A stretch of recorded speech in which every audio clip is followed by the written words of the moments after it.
Good evening everyone. Today we are going to discuss about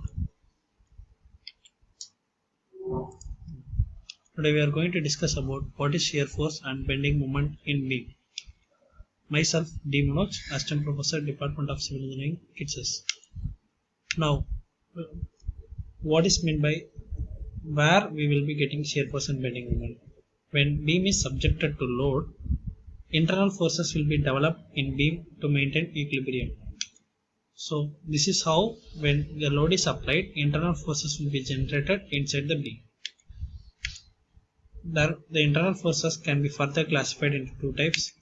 One it is internal shear force, another it is internal normal forces. Now we will discuss about first internal shear forces.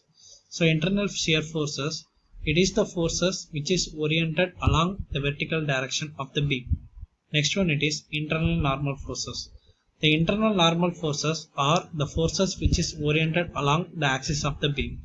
The internal normal forces can be further classified into two things. One it is compression, another one it is tension. So if the beam is sagging because of the load is applied, the top of the beam will become shorter, which will be resulting in compression force, and the bottom of the beam which gets longer, which results in tensile forces. This is the diagram which represents the difference in compression forces and tensile forces. You can able to see at the top half of the section the force is towards inside the beam, and another one it is away from the beam. The half of the beam from the neutral axis became act as compression and it act as a tension. So these forces won't result in net internal forces, but it will be result as a bending moment. You can able to see in this diagram. So because of the compression and tension, what actually happens, the beam will bend. So the total internal forces can be considered as a bending moment. Therefore, we can able to represent the internal forces acting on the cross section of the beam into two resultant forces.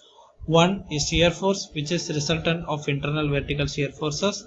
Another one is bending moment, which is resultant of the normal internal shear forces. So whenever we are cutting a beam and see the cross section of the beam will be having only two forces. One it is shear force, another one is bending moment.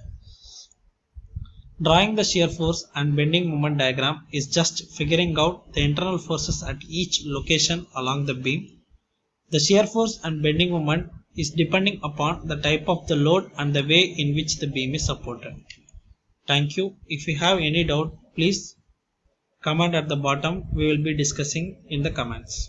Thank you. If you like the video, please subscribe.